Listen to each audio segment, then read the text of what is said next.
Get ready to learn about Animatch, music therapy, the Family Resource Center, and a group in the community doing good work.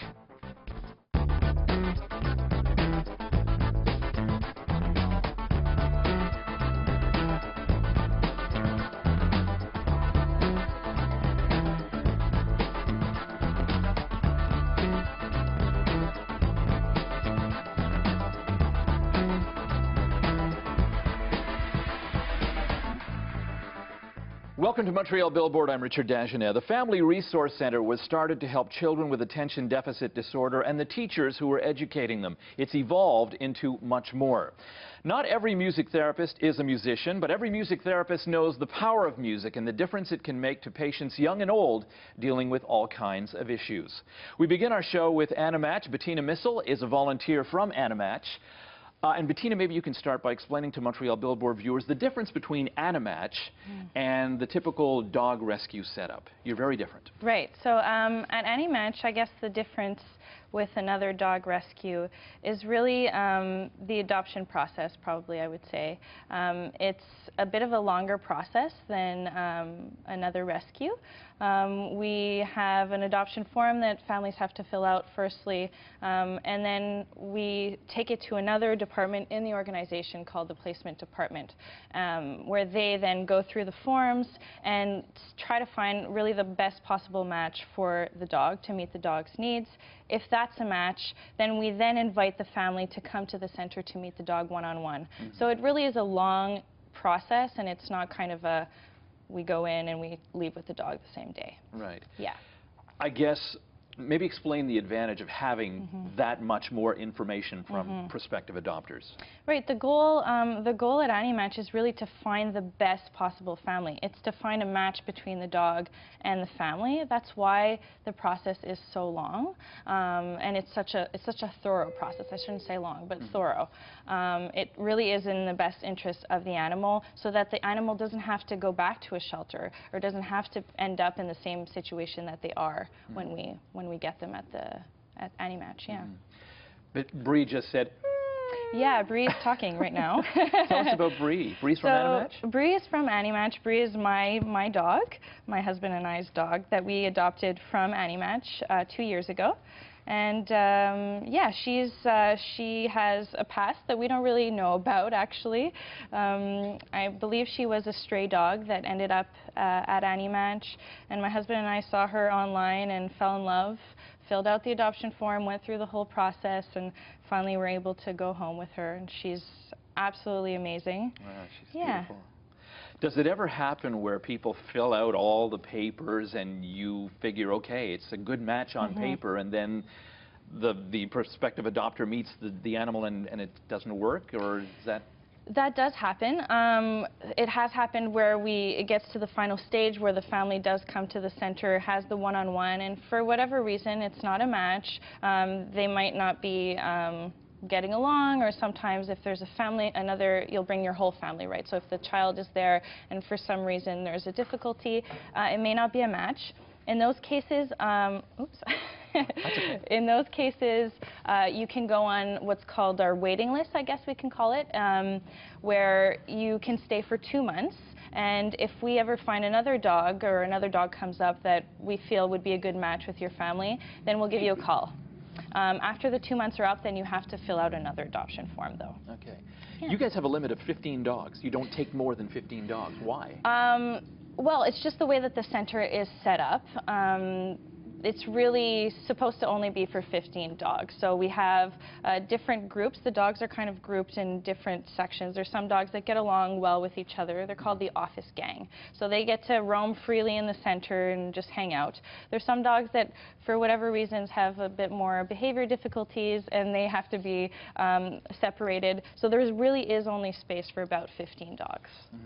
Where do the dogs you have for adoption come from? The dogs come from different areas, and they come to us for different reasons. So a lot of them are owner surrenders, actually. So owners who need to surrender their dogs for different reasons will fill out the surrender form online, and they give them up for different reasons, moving, moving, allergies, not enough time, divorce, things like that. We also have a great project called the Nordic Pause Project, where we have an agreement with northern communities. Oh my goodness, she saw a dog outside. So with Nordic communities who have an overpopulation of dogs. Bree. People are walking by the window and Bree's on guard. Bree. You have meet and greets too that happen on a regular basis. Yes, so weekly we have meet and greets. Bree, sit. Sit down. It's a good guard dog. Yeah, so we have meet and greets weekly, and these are events where potential adoptive families can actually come meet the dogs. They're all around the city, different venues. They're on our Facebook page and the webpage as well. Okay. Yeah. So you get a lot of dog. How do like when people come and say, does that happen often where they say, I have a dog that I'd like to give, and you say, well, we're past our limit, or do you have to turn away dogs, or? Usually, if we have to turn away dogs because we've filled our limit, we'll recommend other shelters. We always want to encourage people to not just abandon their dogs, but bring them to another shelter. So we have a list of other shelters that we can recommend that people bring them to. Yeah. You have a waiting list for dogs, or? A waiting list for them or adopters. Are there more adopters than dogs, or more dogs than adopters? There's a lot of families that are very interested in adopting dogs. Just to give you an example, last year we were able to adopt out 350 dogs. Oh my. With a success rate of 90%, meaning they weren't returned, right? So that's almost a dog a day for the year. So it's a success rate that we're really happy about at Animatch, very proud. But we do get about 3,500 forms. So there's a lot of requests for these dogs, but just not enough dogs to, yeah. The money, where does it come from to make Animatch happen? We have amazing fundraisers, and we actually have one coming up on April 15th. It's called Pasta for Pups. It's our biggest fundraiser of the year. It's a spaghetti dinner and an auction as well. We have great prizes up for auction this year. I said it's on April 15th. It's at 7 p.m. It's at the Karnak Shriners Hall in the West Island. $15 entrance. And I will be there, and everyone else. Will Bree be there? Bree will not be there. It's a human-only event, so we have other events. So the pups don't get the pasta? The pups don't get the pasta, no, they don't. No. Bettina Missel is a volunteer at Animatch. Thank you so much for speaking with us. Bye, Thank Bree. you. Thanks for having us. Thank you.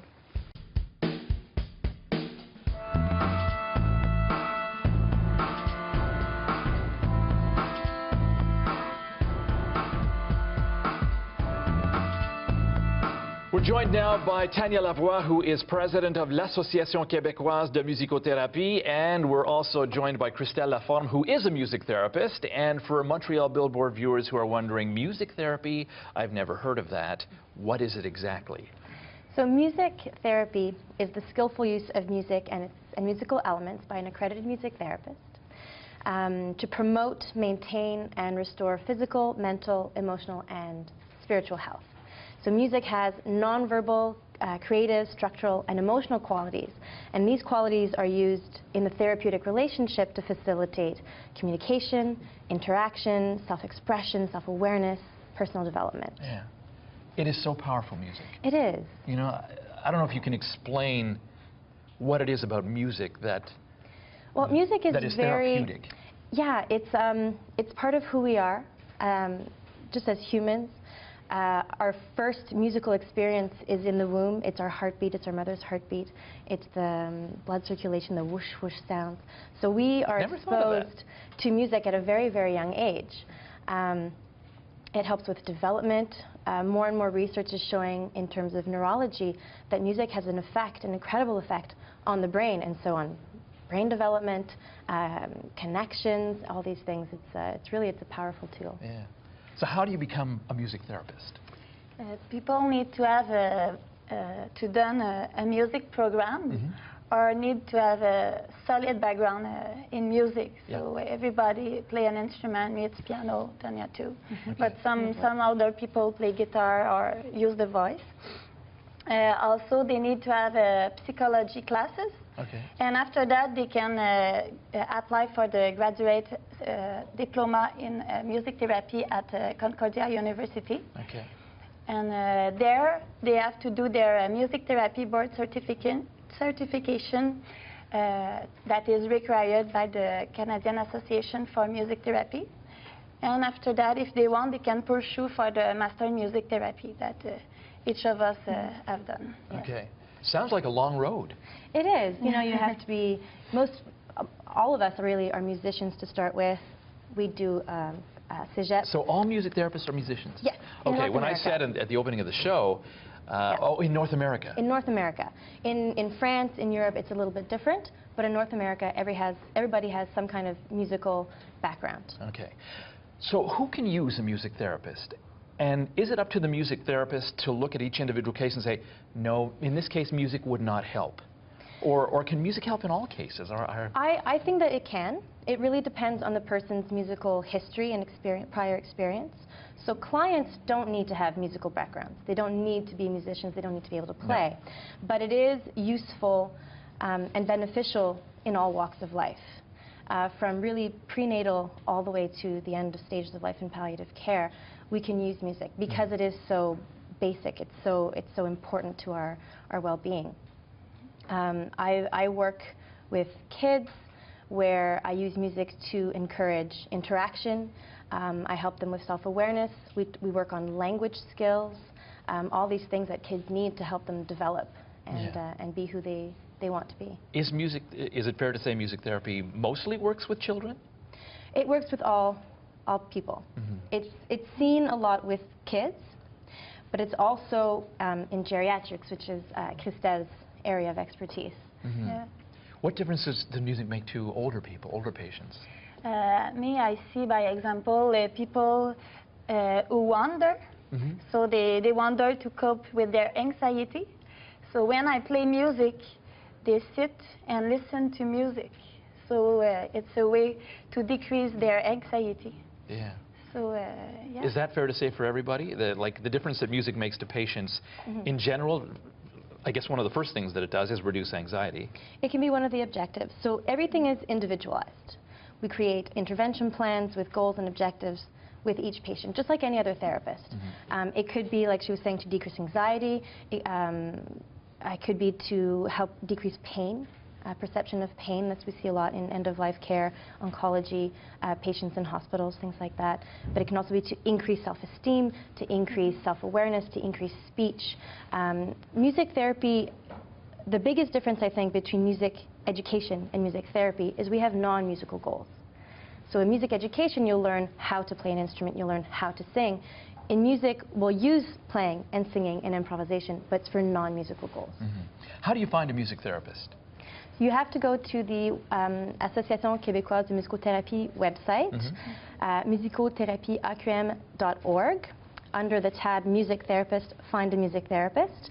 We also have our Facebook page, which has a lot of information, articles, upcoming events. For example, we have Jennifer Buchanan, who's a music therapist from out west. She's coming to do a talk about tuning into health. So and it's open to everybody, to the public, not just music therapists, how to use music for your personal well-being. Okay. You just held a march. March is Music Therapy Month. Yes. Yeah. Tell us about the march. We had about 40 persons at the march, and we raised more than $3,000. Oh, yeah? So it was really, it was a success. And we had also the presence of David Fleury, a singer.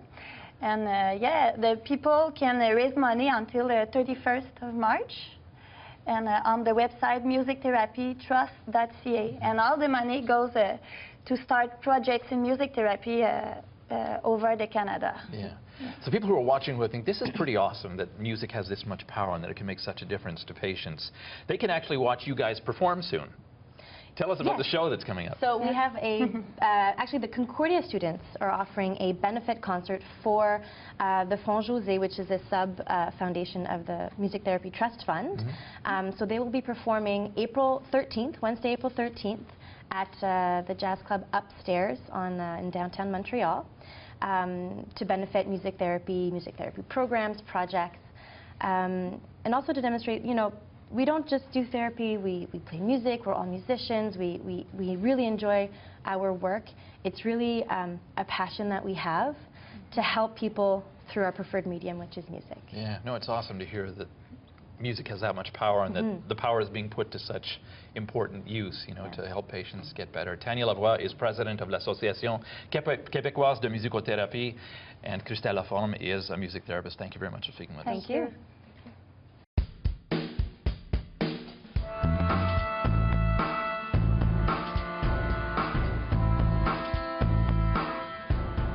Joined now by Carrie Goldberg. She is founder and executive director of the Family Resource Center. And for people who haven't heard of the Family Resource Center, tell them what it is.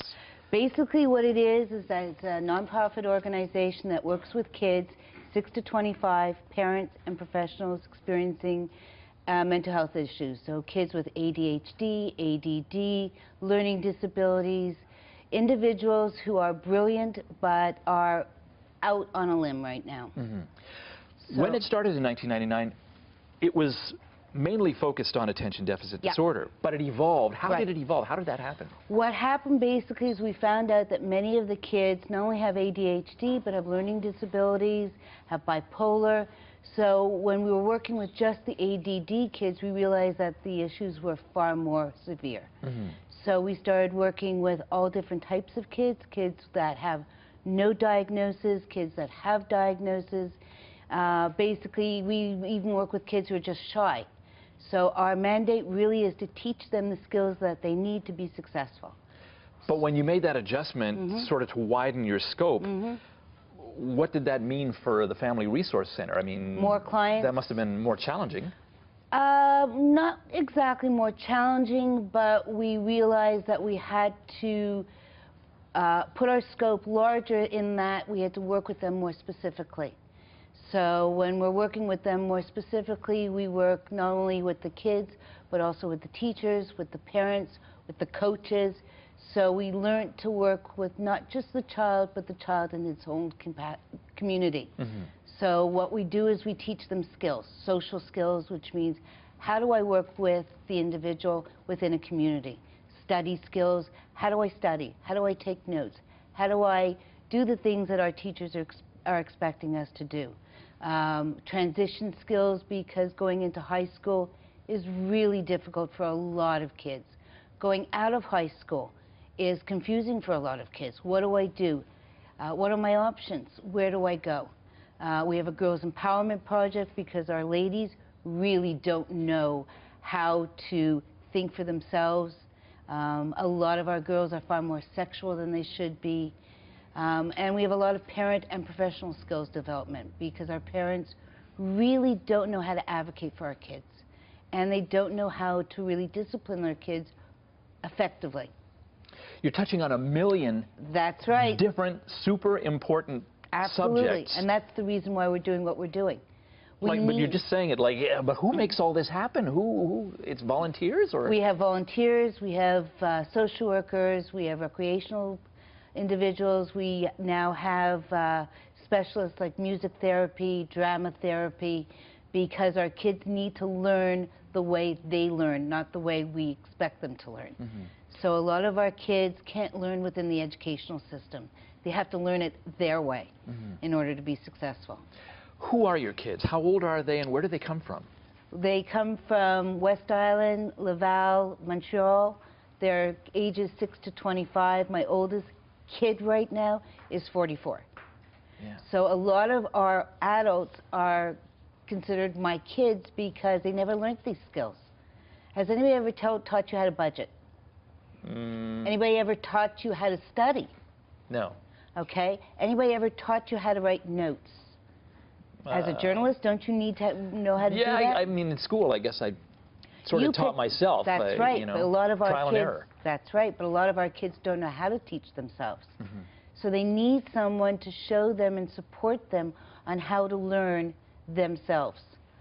So we've got individual work, we've got group work, because it really depends on the individual child. Some kids learn better on a one-to-one basis. Some kids learn better in a group situation. So we have to make that assessment and realize where that child is and where that family is in order to give them the services that they need. And you work with teachers in schools as well. You bet. Right now we're in 8 schools for our transition programs. So we work with a lot of teachers and a lot of support staff.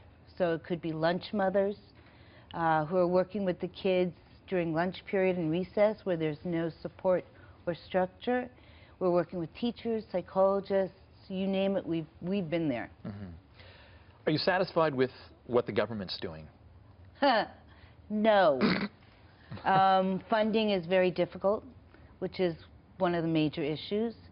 I have to admit that I like the idea of giving more power to the parents and the teachers, but we'll see where that goes. So there's always a lot more that the government can do, but it's not just the government. We have to support ourselves by corporations, by other funding institutions. Right now we're working with the Royal Bank because we want them to go into our schools and teach the kids how to budget. What is the importance of money? So it's a win-win situation. So that's something we've just started to establish. What do you hear back from families and parents and maybe the students themselves? That they're frustrated. That we hear a lot of, my goodness, I wish we had known about you before. A lot of our parents are frustrated because they're pushed out of the system, or that they just don't know how to work within the system. That's the issue, and that's something that we stress to do. How do you talk to a teacher? How do you prepare for a teacher's interview? How do you advocate for your child? Because if you don't work within the system, you're not working for your child. So teachers, remember, are people too. They have their own families and their own lives, and a lot of our parents don't even realize that. So when you're talking to a teacher and talking to a professional, you have to be a professional in that respect. For Montreal Billboard viewers who are watching thinking, oh, I'd love to get on one of these group sessions, how can they do that? All they have to do is give us a call or give us an email. We have no waiting lists because that's something that I am very meticulous about. The minute that we have enough kids in a group, we start a group. We have 3 or 4 individuals who are at parents, they work with parents every day, so we try very hard not to have a waiting list. Carrie Goldberg is founder and executive director of the Family Resource Center. Thank you so much for speaking with us. Thank you.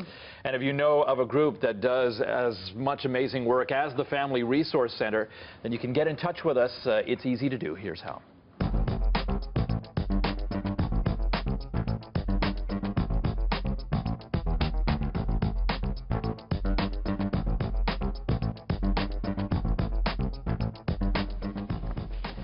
There is a lot of good going on in the world, not just the groups that we see here on our show, and that's where you come in. Amy, who have you found out there who's doing good work?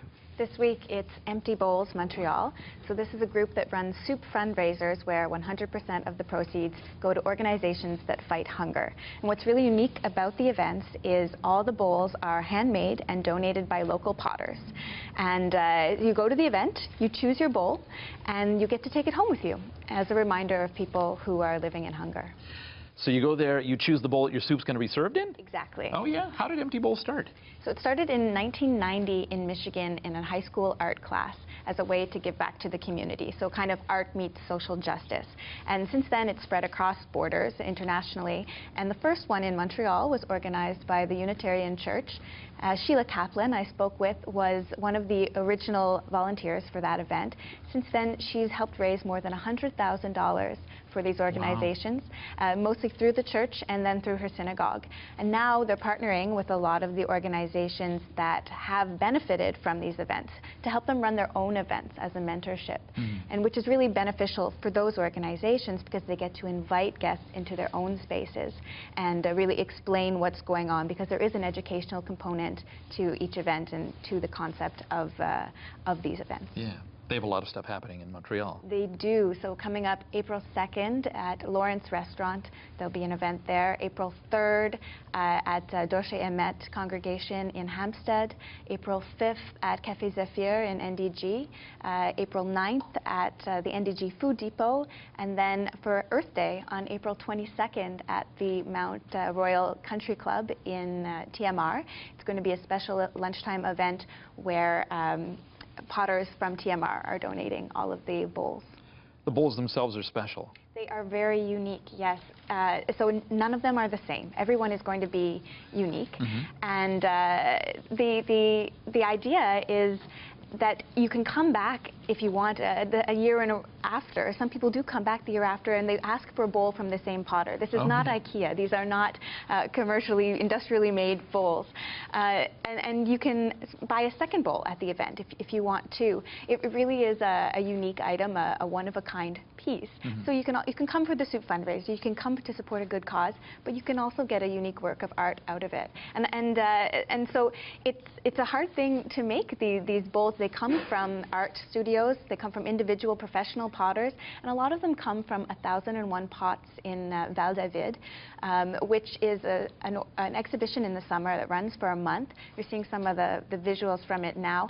And Kaplan and her fellow potters go there, and one day during this month-long exhibition, they shape all these bowls and then fire them in the kiln, and then visitors to the exhibit get to decorate them, and they glaze them and fire them again, and then they're all donated to the Empty Bowl events. Now I know this is very hard to do, to make a bowl, and I know you have a little bit of experience in ceramics yourself, so how difficult is it to make a bowl? To make a bowl, I don't think I ever made a bowl. No. I think I tried to make bowls, but I did do ceramic work. You know, we're sort of working the clay and then firing it in the kiln and putting the glaze on top of it, and it was a lot of fun. It's very satisfying to do. My bowls didn't always turn out. What happens to the bowls that don't turn out? Well, Are they cracked or crooked? Or because it is very hard if they're cracked, if they're crooked, if they have any problems with them. There's actually a silica garden at the 1001 Pots site in Val David, where the frames of this structure outside are made of metal rods, and then in between the rods, to shape the walls, they put all of these destroyed ceramics. Oh, yeah. So you can go into this space. They use the space for small weddings or for concerts or for Sunday brunches. And if you go to the exhibit in the summer, you can walk around and explore this space. So it's a great way of recycling. Can potters watching donate bowls? So we've actually, Kaplan has enough for this year, but she's always looking for more for subsequent years. So you can email her and get in touch with her through the Facebook page and through the Empty Bowls Montreal website. Anywhere else that people can see the Empty Bowls? Yeah, Galerie Farfelu in NDG. You can go there, and those will be available for the NDG Food Co-op event. So if you want to check them out in advance, if you want to plan your bowl, you can go there, and you can take these things home as your favorite cereal bowl, and they'll be a great way to explore clay. MTL Billboard at matv.ca if you'd like to get in touch with us. Thanks, Amy.